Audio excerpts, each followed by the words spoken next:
உண்மையை விட பொய் ரொம்பவும் வேகமா பரவும் சார். அதனால நீங்க அந்த மங்களத்தை கொஞ்சம் கண்ட்ரோல் பண்ணி வைங்க சார். இதை பத்தி உங்ககிட்ட சொல்லிட்டு போலான்னு தான் நான் வந்தேன். சரிங்க, நான் கவனிக்கிறேன். அப்ப நான் போயிட்டு வரேன் சார். சரிங்க, வரேன் சார். ம்.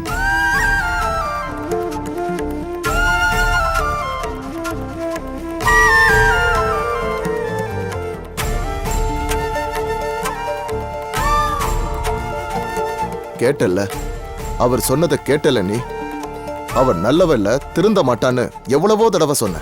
நீங்க யாருமே கேட்கல. இப்ப என்னாச்சுன்னு பாத்தில்ல மகா? கிராமத்துல உன்னோட இருந்த வரைக்கும் அப்பாவியா தான் இருந்தேன். வெளி உலகம்னா என்னன்னு தெரியாது. ஆனா உயிரை காப்பாத்திக்கிறதுக்காக அந்த ஊரை விட்டு வெளியில வந்தேன் பாரு. அப்புறம்தான் இந்த உலகத்தை பத்தி நான் தெரிஞ்சுக்கிட்டேன். இன்னைக்கு நான் இந்த அளவுக்கு பெரிய ஆளா இருக்கேன்னா அதுக்கு காரணம் அந்த தெளிவுதாமா. இத்தனைக்கு நான் பெரிய அளவுலலாம் ஒன்னும் படிக்கல. என்ன மாதிரி தமைந்து இருந்துடக்கூடாதுங்கிறதுக்காகத்தான் அவளை ரொம்ப பெரிய படிப்பு படிக்க வச்சேன். அப்படி இருந்தும் மங்களத்துக்கிட்ட அவ ஏமாந்துட்டாமா. என்னங்க இது? படிக்காதவங்க மட்டுமா ஏமாறுறாங்க? நல்லா படிச்சவங்க கூட தான் ஏமாந்துடுறாங்க. அதெல்லாம் அந்தந்த சூழ்நிலைய பொறுத்து வர்றதாங்க. தமேந்தி மேல மட்டும் தப்பு சொல்லக்கூடாதுங்க. வீட்டுக்கு வெளியில அவ பசியால மயங்கி கிடந்தப்போ அவளுக்கு உதவி பண்ண சொல்லி சக்தியும் சொன்னா, நானும் சொன்னேன். ஆனா இப்பவும் அவ அதே மாதிரி தான் இருப்பான்னு எங்களுக்கு எப்படிங்க தெரியும்? நாங்க நல்லது நினைச்சோம். ச்சே, அத அவ புரிஞ்சுக்கல. இப்படி கஷ்டப்படணும்னு அவ தலையில எழுதியிருக்கோ என்னமோ. அவளோட கஷ்டம் அவளோட மட்டும் இருந்தா பரவாயில்ல, மத்தவங்கள பாதிக்க கூடாதுல்ல. நம்ம ஹோம்ல வந்து சேர்றவங்க எல்லாரும் சந்தோஷமா வர்றவங்க இல்ல. ஒவ்வொருத்தர் பின்னாடி ஒரு சோக கதை இருக்கு. யாரெல்லாம் அவங்க நம்பினாங்களோ அவங்களா அவங்கள கைவிட்டதுனால தான் அவங்க நம்ம கிட்ட வர்றாங்க. அப்படி வர்றவங்களுக்கு நிம்மதியும் மன அமைதியும் கிடைக்கணும்ல. ஆனா அத மங்கள கெடுத்துட்டு இருக்காளே. அவளை இப்படியே விட்டா ரொம்ப தப்பாயிரும் மகா. ஏதாவது பண்ணியே ஆகணும். என்ன பண்ண போறீங்களோ அதை சீக்கிரம் பண்ணிடுங்க. எதுக்கு யோசனை?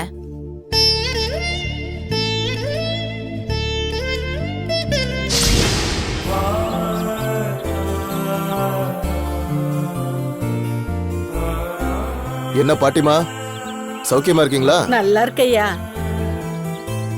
ஒரு நிமிஷம் நில்லுங்கய்யா. வர வர கண் பார்வை ரொம்ப கம்மியா போகுது. கண்ணாடிக்கு ஒரு வழி செஞ்சீங்கன்னா நல்லா இருக்கும். உங்களுக்கு இங்க என்னெல்லாம் உதவி வேணுமோ எல்லாம் செஞ்சு தரேன், கவலைப்படாதீங்க. சரிங்கய்யா. சரிங்க, கண்ணாடிக்கு சீக்கிரமா ஏற்பாடு பண்றேன். ரொம்ப நன்றிங்க. நான் வரமா. அமுதா, முதலாளி ஐயா தியாகராஜன் சார் வந்திருக்காரு. ஐயா வந்திருக்காரா? சரி வாங்க போலாம். வணக்கம் ஐயா. வணக்கம் ஐயா. வணக்கம்மா. இங்க என்ன பிரச்சனை? எவ்வளவோ கஷ்டங்களை அனுபவிச்சுட்டு தான் இங்க வந்திருக்காங்க. அவங்களுக்கு அமைதியும் நிம்மதியும் கொடுக்கறதானே நம்ம வேலை. அத பண்ண மாதிரி தான் எப்படி? ஐயா, இங்க இருக்கிற கற்பகம்மா மேலையும் ஈஸ்வர் சார் மேலையும் புகார் வந்திருக்கு. அதான் இப்போ பிரச்சனையா போய்கிட்டு இருக்கு. ஓ, அவங்க ரெண்டு பேரும் அப்படிப்பட்டவங்க இல்லைங்க ஐயா. யார் கஷ்டப்பட்டாலும் ஓடி போய் உதவுற குணம் கற்பகத்துக்கு. அதே மாதிரி தான் மிஸ்டர் ஈஸ்வருக்கும் அவங்க ஹெல்ப் பண்ணாங்க. அவருக்கு மூச்சு விடுறதுல கொஞ்சம் பாதிப்பு இருக்கு சார். அடிக்கடி இது மாதிரி தான் கஷ்டப்படுவாரு. அந்த மாதிரி சமயத்துல கற்பகம் தான் கஷாயம் பண்ணி கொண்டு போய் கொடுப்பாங்க. இங்க இருக்கிறவங்க எல்லாருமே ஏதோ ஒரு காரணத்துக்காக இங்க வந்தவங்க தான். அப்படி இருக்கும்போது நீங்க ஏன் இங்க வந்தீங்கன்னு ஒருத்தருக்கொத்தர் விசாரிச்சுக்கிறது சாதாரண விஷயம் தானுங்க ஐயா. இப்படித்தான் கற்பகத்தை பத்தி ஈஸ்வரனும் ஈஸ்வரனை பத்தி கற்பகமும் ஒருத்தருக்கொத்தர் பேசிக்கிட்டு இருந்திருக்காங்க. அவங்க பேசுறத பார்த்துதான் புதுசா வந்த மங்களும் தப்பா நினைச்சிட்டாங்க. ஓஹோ. அப்படி அவங்க தப்பா நினைச்சது மட்டும் இல்லாம இத போய் எல்லார்கிட்டயும் சொல்லிக்கிட்டு இருக்காங்க சார். இந்த புனிதமான இடத்தோட பேர் கெடக்கூடாதுன்னு நாங்கெல்லாம் நினைக்கிறோம். மங்களம் சொல்றத உண்மைன்னு நம்பி இங்க இருக்கிறவங்க எல்லாம் தப்பா நினைக்க ஆரம்பிச்சிட்டாங்க ஐயா. சரி, நீங்க போய் கொஞ்சம் மங்களத்தை வர சொல்றீங்களா? கண்டிப்பா ஐயா, இப்பயே போய் வர சொல்றேன். சரிம்மா. இத்தனை வருஷமா நிர்வாகம் பண்ணிட்டு இருக்கீங்க, உங்களுக்குமா இது புரியல? நீங்களே பேசி சரி பண்ணிருக்கலாம்ல. ஈஸ்வரனை பார்க்க வந்துட்டு இத சொல்லி ரொம்ப வேதனைப்பட்டாரு. இந்த ஹோமம் நடத்துறதுனால எனக்கு ஏதாவது லாபம் இருக்கா? இல்ல. இதுக்காக நான் யார்கிட்டையும் பணமும் வாங்குறது இல்ல. முழுக்க முழுக்க என்னோட பணத்துல தான் இதை நடத்திட்டு இருக்கேன். இதுல எனக்கு ஒரு ஆத்ம திருப்தி இருக்கு. வேற இதை தவிர எனக்கு எந்த எதிர்பார்ப்பும் இதுல இல்ல. இதெல்லாம் உங்களுக்கும் தெரியும் தானே? ஒரு குடத்து பால்ல ஒரு சொட்டு விஷம் கலக்கிற மாதிரி தான் இந்த பிரச்சனையும். அந்த பால் முழுக்க விஷமாயிரும்ல, அதே மாதிரி இதுவரைக்கும் கட்டி காத்த பேரெல்லாம் ஒரே நாள்ல கெட்டுரும்ல. இங்க இருந்து பொய்யான ஒரு தகவல் வெளியில போச்சுன்னா அத உண்மை நினைச்சுல எல்லாரும் பேசுவாங்க. நீங்களே சரி பண்ண வேண்டிய ஒரு விஷயத்த ஏன் வரைக்கும் கொண்டு வர வச்சிட்டீங்களே.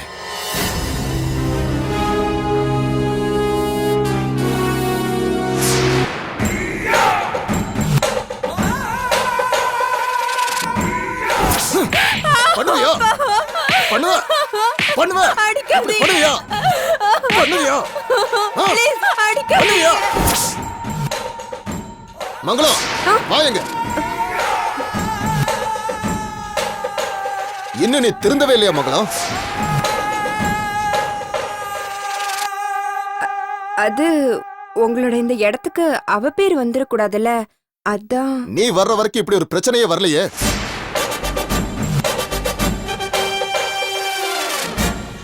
கற்பகமோ ஈஸ்வரோ சின்ன வயசு பசங்க இல்ல,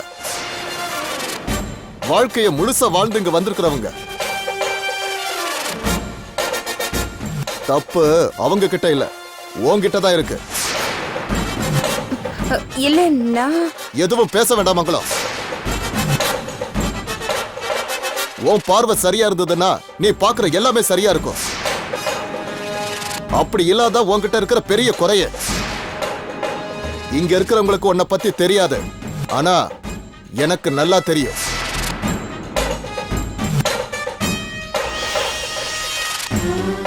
இனிமேலாவது பார்த்து நடந்துக்க, இல்லன்னா இங்கேயும் உன்னால இருக்க முடியாம போயிடும். ஜாக்கிரதை. இனிமே இப்படி ஒரு பிரச்சனை இங்க வரக்கூடாது, பாத்துக்கோங்க. சரிங்க ஐயா. நான் வரேன்.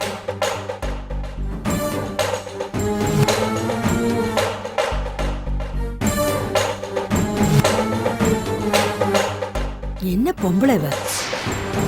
அமுதா போலாம் வா போலாம். வாங்க.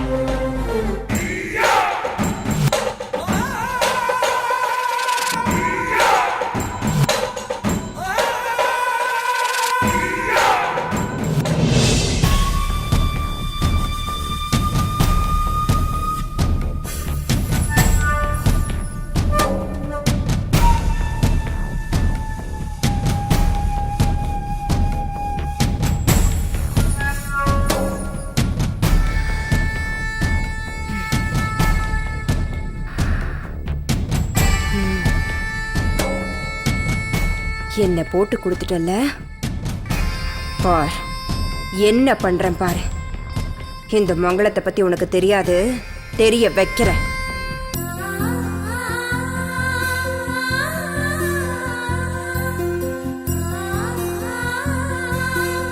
அம்மாடி. இந்தாங்க என்னது மாத்திரங்க. இது வேறயா? என்ன மாதிரி இப்ப நீங்களும் ஹாஸ்பிடல் போக ஆரம்பிச்சிட்டீங்க. ஓ அதிர்ஷ்டம் இப்ப என் பக்கம் வந்துருச்சுல்ல, அதான். முதல் கோணல் முற்றிலும் கோணல் வாங்க, அந்த வார்த்தை உனக்கு தான் சொல்லிருக்காங்க. ஆமா லட்சுமி, வீட்டுக்கு வந்த மருமகளுக்கு நல்ல வழியை காட்டியிருந்தனா அவளும் அந்த வழியில வந்திருப்பா. நீ வேற வழியில காமிச்ச, அதான் உன்னையும் தாண்டி போக ஆரம்பிச்சிட்டா. உனக்கு பிரச்சனை இல்லை லட்சுமி, பசிச்சா சோறு படுத்தா தூக்கம்னு நிம்மதியா போய்கிட்டு இருக்கு. ஆனா அவஸ்தைப்படுறதும் அவமானப்படுறதும் நானும் திலீப்பும் தானே. நான் அர்ச்சனாவையும் திலீப்பையும் சேர்த்து வைக்கணும்னு போராடுறேன், முடிய மாட்டேங்குது. நான் வேணா அவகிட்ட பேசி பார்க்கட்டுமா? என்னது, நீ போய் பேசி பாக்குறியா? என்னாலயே முடியல, உன்னால முடியுமா?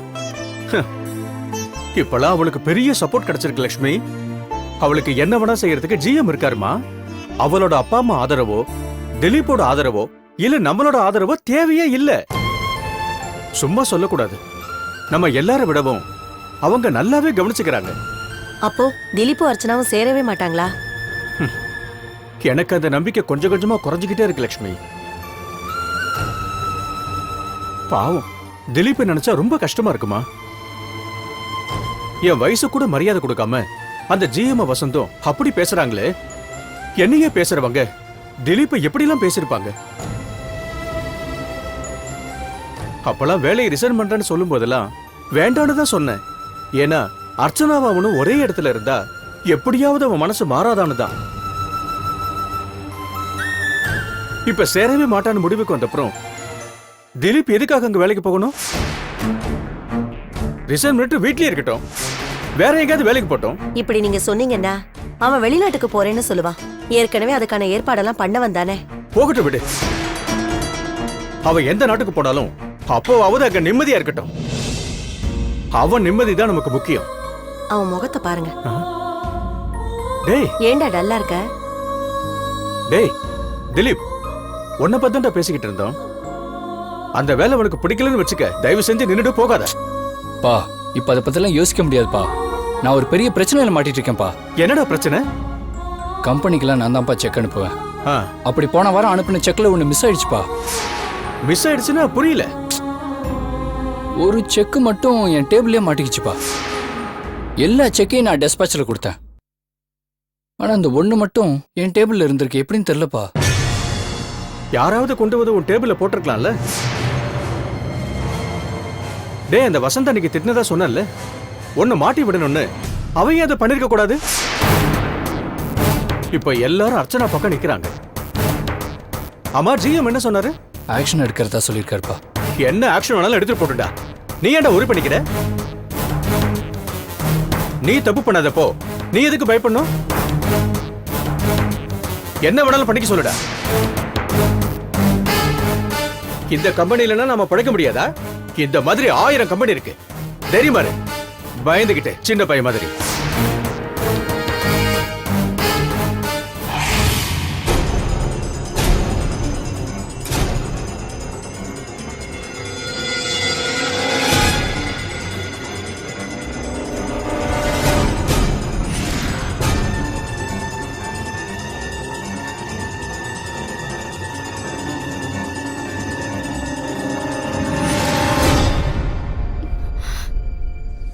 சார், அந்த ஃபைலை நான் இங்கே தான் வச்சேன் சார்.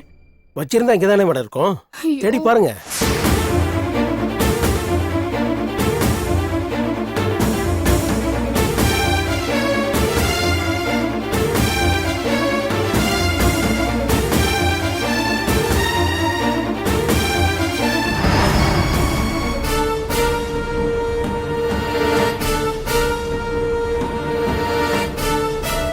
என்ன சக்தி இப்படி பண்ணிட்டு இருக்கா? இதுக்காகவா அவளை கொண்டு வந்து இங்க வேலையில சேர்த்துக்க ஒத்துக்கிட்ட? மறுபடியும் இதையெல்லாம் ரெடி பண்ணணும்னா எவ்வளவு டைம் ஆகும்னு யோசிச்சு பாரு. அண்ணி, ஒருவேளை சௌந்தர்யா அந்த ஃபைலை வீட்டுக்கு கொண்டு போனாலான்னு கொஞ்சம் கேளுங்களேன். இரு சக்தி, நான் நம்ம மேனேஜருக்கு ஃபோன் பண்ணி பேசுறேன்.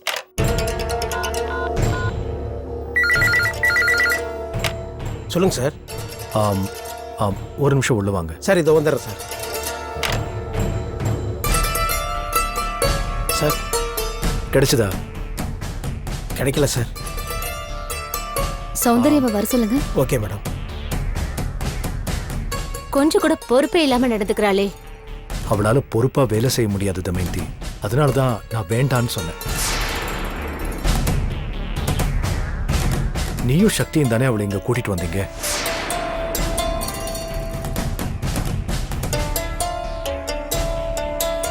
மேடம், உங்களை சக்தி மேடம் வர சொன்னாங்க.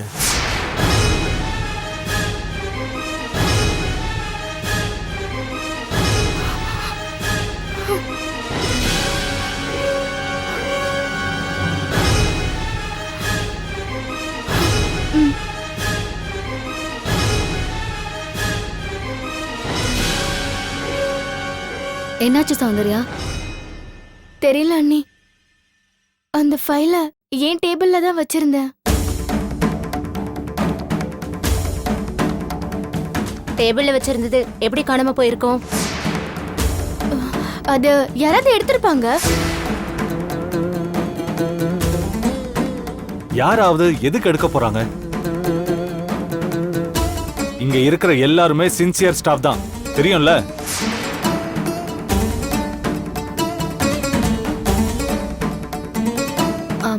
சௌந்தர்யா, வீட்டுக்கு எதாவது எடுத்துட்டு போனியா? நான் எதுக்கு ஆபீஸ் ஃபைல் எல்லாம் வீட்டுக்கு எடுத்துட்டு போகணும்? இப்படி இப்படி பொறுப்பே இல்லாம பேசினா எப்படி சௌந்தர்யா?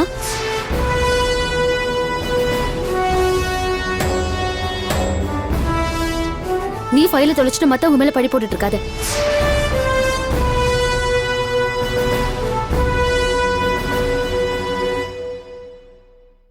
பழி போடுறதே சௌந்தர்யாவுக்கு பழக்கமான விஷயமாச்சே. கோவப்பட்டு பிரயோஜனம் இல்ல சௌந்தர்யா. ஆடிட்டிங் நடக்கிற நேரத்துல முக்கியமான டாக்குமெண்ட் இல்லனா என்னென்ன பிரச்சனை வரும்னு தெரியும்ல.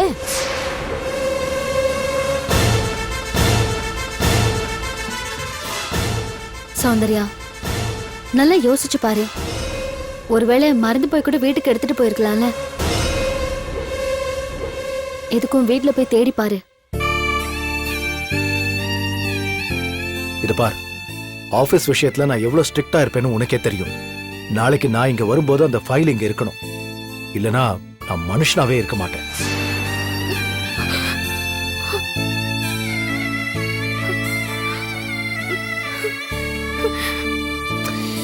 Just get out of my sight.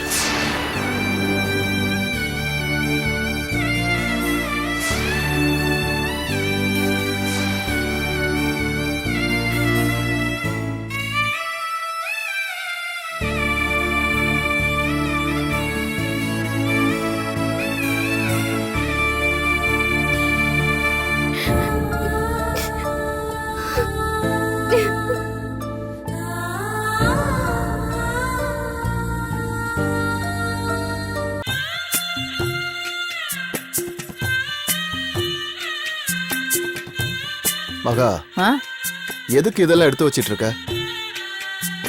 இதெல்லாம் தமேந்தியோட தானங்க, போய் கொடுத்துட்டு வந்துடலாமே. ட்ரெஸ் வரைக்கும் கொடுத்துட்டு வந்துடலாம், மத்ததெல்லாம் எங்கே இருக்கட்டும் மகா. அவளோட கிளைண்ட்டுக்கெல்லாம் இந்த வீட்டு அட்ரஸ் தான் தெரியும். இத அவ ஆபீஸாவும் யூஸ் பண்ணிட்டு இருந்தா, அதனால அவ அடிக்கடி இங்க வருவா. சரிங்க. அப்புறம் மகா,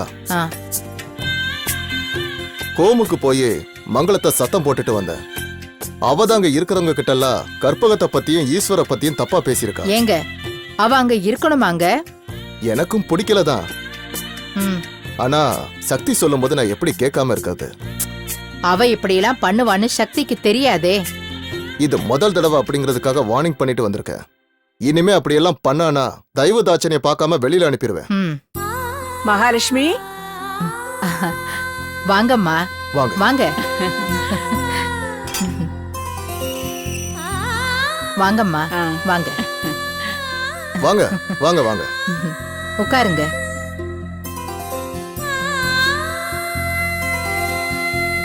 நீங்க மட்டும் வந்திருக்கீங்க, தமயந்தி வரலையா? ஆபீஸ்ல ஏதோ வேலை இருக்குன்னு போயிட்டா. அதுக்காக உங்களை தனியாவ அனுப்புறது? வீட்டுல அத்தனை பேர் இருக்காங்க, யாராவது ஒருத்தர் துணைக்கு வர வேண்டியதுதானே? பரவாயில்ல மகாலட்சுமி, ஒவ்வொருத்தருக்கும் ஒவ்வொரு வேலை. அதான் அவங்கள நான் தொந்தரவு பண்ணல. நீங்க பேசிட்டு இருங்க, நான் இப்ப வந்துடுறேன். அம்மா, மோர் குடிங்க.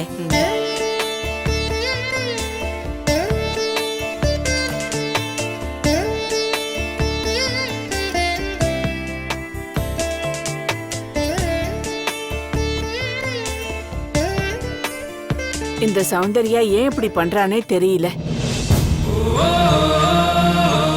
ஆபீஸ்ல தமேந்தி கிட்ட சண்டை போட்டிருக்கா. தமேந்தி ரொம்ப மனசு கஷ்டப்பட்டா. ஒருத்தரை பிடிக்கலன்னா அவங்க கிட்ட போக கூடாது. ஆனா சௌந்தர்யா வேணும்னே இப்படியெல்லாம் வம்புக்கு இழுக்கிறா.